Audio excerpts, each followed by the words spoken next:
N4 Telugu news కి స్వాగతం. నేను సంధ్య. ముందుగా ముఖ్యాంశాలు. లోక్సభ అసెంబ్లీ ఎన్నికలు ఇకపై ఒకేసారి కేంద్ర గ్రీన్ సిగ్నల్.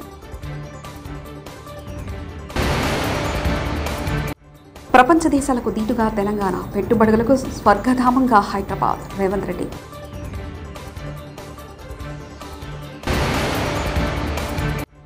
₹99 నాణ్యమైన మద్యం. ఏపీ కేబినెట్ కీలక నిర్ణయాలు.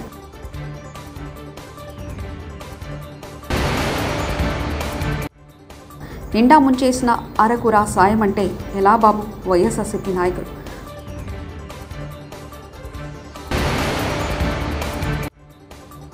ఆయన స్క్రిప్ట్ ప్రకారమే త్రిట్ల పురాణం, హైడ్రా డ్రామాలు. బాల్కసుమన్.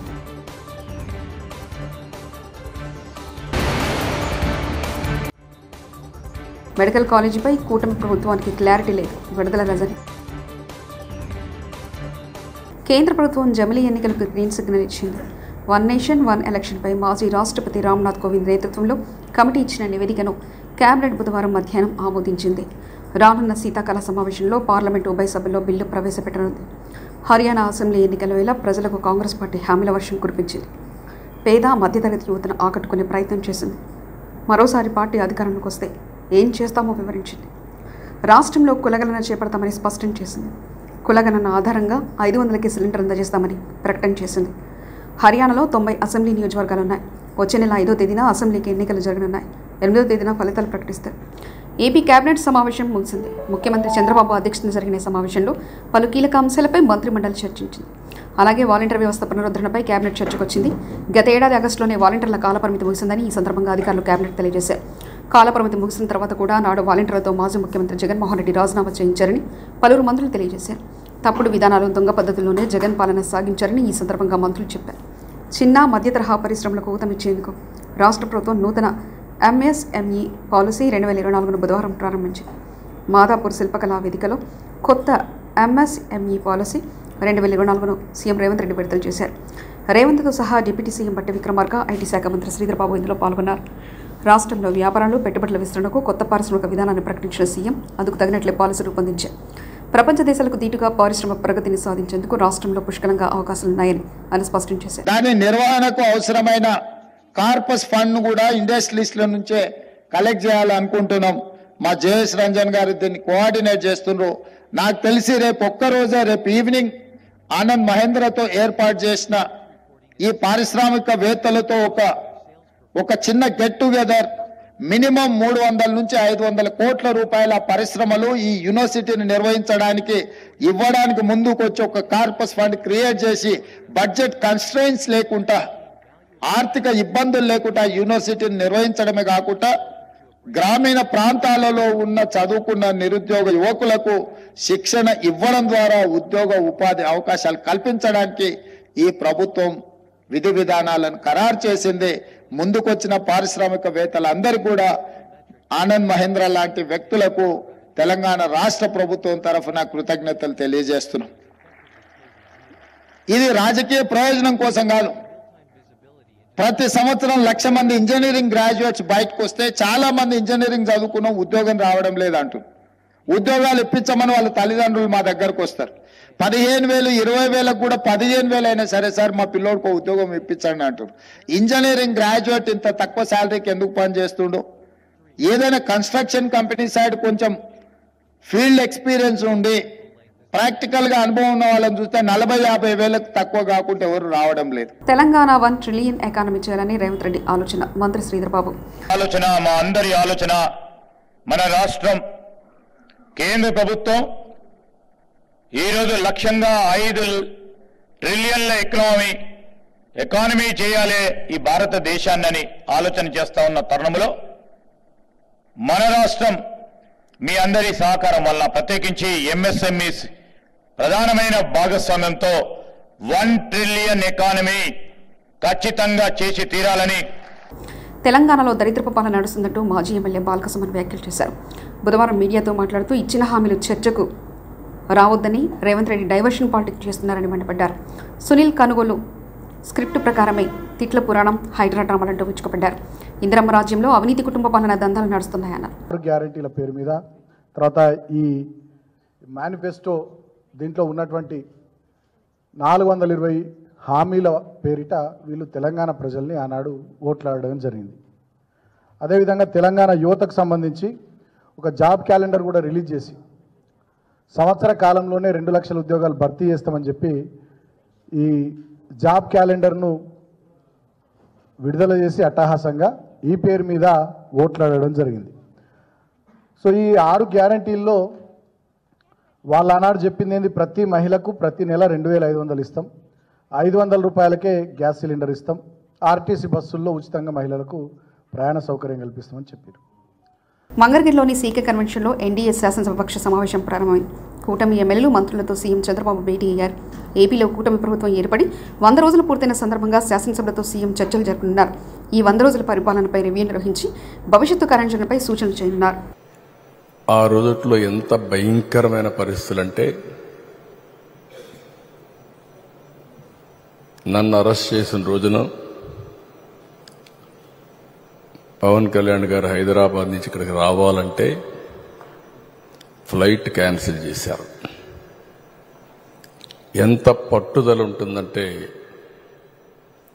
ఫ్లైట్ మీరు క్యాన్సిల్ చేస్తే నేను పోలేనా అని చెప్పి నేరుగా బై రోడ్డు వచ్చాడు. రోడ్లో వస్తే నందిగామలో మొత్తం రోడ్డు అంతా బ్లాక్ చేసి పక్కన తిరిగినా రానియకుండా చేస్తే రోడ్డు మీదనే పడుకొని ధర్నా చేశాడు. మామూలుగా సినిమా వాళ్ళు ఇవన్నీ చేయరు. సినిమా వాళ్ళు ఏదైనా చేస్తే షూటింగ్లో చేస్తారు తప్ప నిజ జీవితంలో చేయరు. అలాంటి నిజ జీవితంలో పోరాట యోధుడిగా నిలబడ్డటువంటి మిత్రుడు పవన్ కళ్యాణ్ గారు. నేను ఈరోజు కూడా చూస్తున్నాను, మనోహర్ గారి ఆధ్వర్యంలో వాళ్ళు చెప్పింది వింటే భయం వేసింది. అందులో మరి ఒకరు చెప్పింది, నా పొలంలో నీ ముఖం ఎందుకు, నా తల్లిదండ్రులు ఇచ్చిన ఆస్తి, నా తాతలు ఇచ్చిన ఆస్తిలో మీ ముఖం ఏంటి? ఇందులో మా తల్లిదండ్రుల స్వార్జితం, వాళ్ళ కష్టార్జితం, ఈ ముఖ్యమంత్రి ఫోటో ఏంటి? పొలాల్లో సరిహద్దు రాయిల్లో మీ ముఖాలేంటి? ఇది ఎటు వెళ్ళిపోతుంది, మీరు ఎవరేం చేయరా అని చెప్పి వాళ్ళు నన్ను నిలదీస్తే నేను చెప్పాను, నేను సాధ్యమైనంత చేస్తాను, తీసేస్తామని చెప్పాను.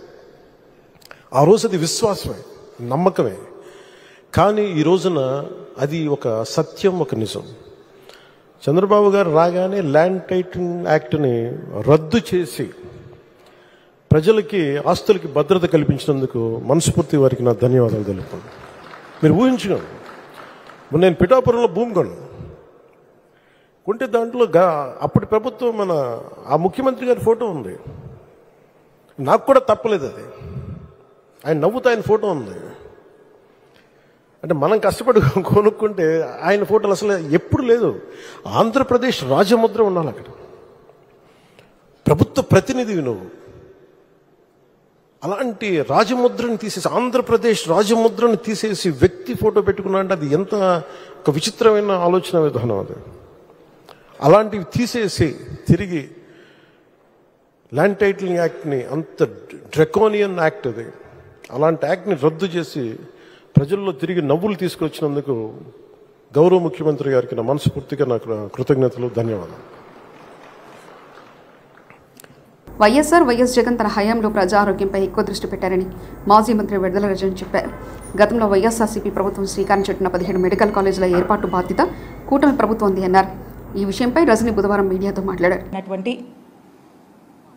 జగన్మోహన్ రెడ్డి గారు ఒక గొప్ప ఆలోచనతో, ఒక దూరదృష్టితో ప్రజల ఆరోగ్యం పట్ల వారికి ఉన్నటువంటి చిత్తశుద్ధితో గొప్ప ఆలోచన చేసి ఈ రాష్ట్రానికి 17 గవర్నమెంట్ మెడికల్ కాలేజ్ తీసుకురావాలి అనేటువంటి ఒక గొప్ప ఆలోచనకు శ్రీకారం చుట్టడం జరిగింది. ఈ మెడికల్ కాలేజ్ రావటం వల్ల పేద ప్రజలకు మెరుగైన ఆరోగ్యం, నాణ్యమైన ఆరోగ్య సేవలు, ఉచితమైన ఆరోగ్యం మన రాష్ట్రంలో ఇవ్వచ్చు అనేటువంటి ఆలోచనకు మరి జగన్మోహన్ రెడ్డి గారు అడుగులు వేయటం జరిగింది. వైఎస్ఆర్ కాంగ్రెస్ పార్టీ అధికారంలోకి రాగానే మీరు చూసినట్టయితే ప్రతి పార్లమెంట్ నిండే ముంచేసిన అరగుర సాయం అంటే ఎలా బాబు? వైఎస్ఆర్సీపీ నాయకులు వరదలు వస్తాయని తెలిసినా ప్రజలు చంద్రబాబు ప్రకటించలేదని మాజీ ఎమ్మెల్యే మల్లాది విష్ణు మండిపడ్డారు. ప్రభుత్వంలో పెద్దల తప్పిదాన్ని అధికారులపై వేస్తున్నారని ధ్వజమెత్తారు. బుధవారం ఆయన తాడేపల్లిలోని వైఎస్ఆర్సీపీ కేంద్ర కార్యాలయంలో మీడియా సమావేశంలో మాట్లాడుతూ మేము వరద ప్రాంతాన్ని క్షేత్రస్థాయిలో పరిశీలించాం. 7,000 కోట్ల వరకు నష్టం వచ్చిందని భావిస్తున్నాం. ప్రభుత్వం రూపాయలు 700 కోట్లు మాత్రమే ఇస్తామంటుందని దుయ్యబట్టారు. అడుగుతూ ఈరోజు ఎవరైతే బారిన కుటుంబాలు ఉన్నాయో, వరద బాధితులు ఉన్నారో వాళ్ళందరి గారా 50,000 రూపాయలు ఇవ్వాలని చెప్పని తక్షణం వాళ్ళందరి గారా సహాయ కార్యక్రమాలు ఒకసారి గ్రౌండ్ లెవెల్లో ఏ కార్యక్రమం జరగట్లేదు కాబట్టి వాళ్ళందరి గారా కార్యక్రమాలన్నీ గారా వాళ్ళకి కావాల్సిన కార్యక్రమాలన్నీ గారు చేసే విధంగా ప్రభుత్వం చర్యలు తీసుకోవాలని సందర్భంగా చెప్తూ బొడమేరు కృష్ణ ముంచెత్తినాయి.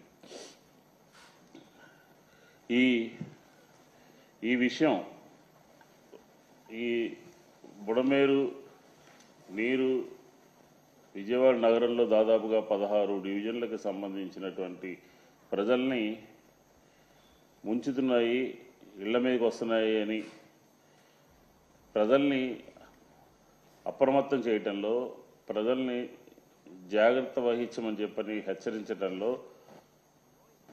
కూటమి ప్రభుత్వం పూర్తిగా వైఫల్యం చెందింది. 28వ తారీఖున వాతావరణ పరిస్థితులు రాష్ట్ర ప్రభుత్వానికి తెలియజేస్తే 1, 2 తారీఖుల్లో వచ్చేటటువంటి ఈ వరదల్ని ముందుగా అధికార యంత్రాంగం కానీ లేకపోతే 3 రాజకీయ పార్టీలు కానీ ఎక్కడ కూడా ప్రజల్ని ఖమ్మం మున్సిపల్ ఆఫీస్ దగ్గర వరద సాయం అందలేదని ఫిర్యాదు చేయడానికి పెద్ద ఎత్తున వచ్చిన బాధితులు వరదల్లో తాము పూర్తిగా నష్టపోయామని, అయినా తమకు వరద సహాయం అందలేదంటూ కన్నీళ్లు పెట్టుకున్న వరద బాధితులు.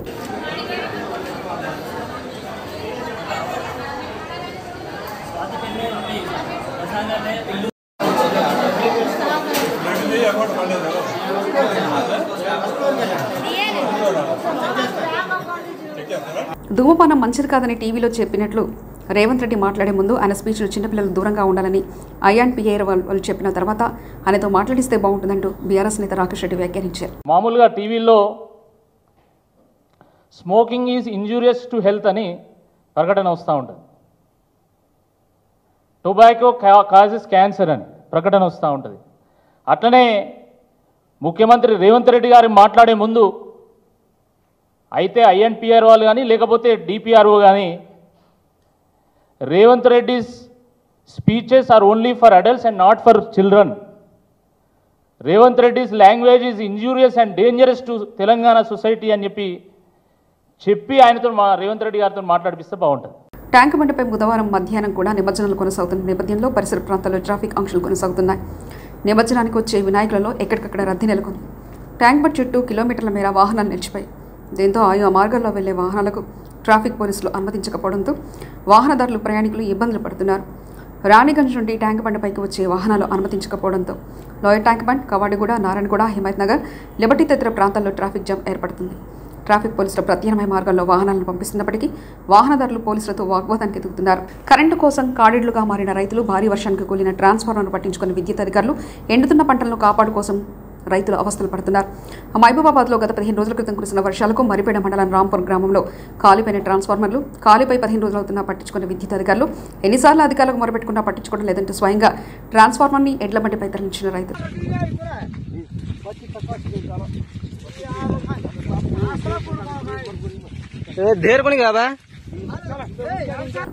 కేంద్రంలో సుప్రీంకోర్టు ఉంది, ఢిల్లీలో హైకోర్టు ఉంది. కాంగ్రెస్ ఎమ్మెల్యే దానం నాగేందర్ హైకోర్టు కానీ ఢిల్లీలో ఉన్న డీజీపీ కానీ సుమోటో కింద వీళ్ళ మీద కేసులు పెట్టకపోతే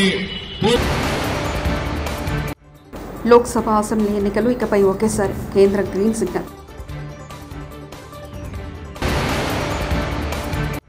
ప్రపంచ దేశాలకు దీటుగా తెలంగాణ, పెట్టుబడులకు స్వర్గధామంగా హైదరాబాద్. రేవంత్ రెడ్డి.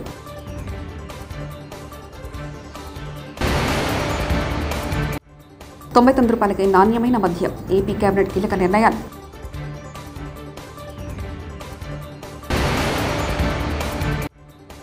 నిండా ముంచేసిన అరకుర సాయం అంటే ఎలా బాబు? వైఎస్ఆర్సీపీ నాయకులు.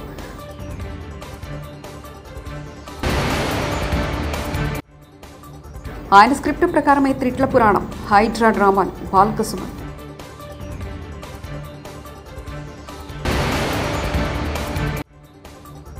మెడికల్ కాలేజీపై కూటమి ప్రభుత్వానికి క్లారిటీ లేదు. విడుదల రజని. TS4 తెలుగు న్యూస్ ఇంతటితో సమాప్తం. చూస్తూనే ఉండండి TS4 తెలుగు ఛానల్.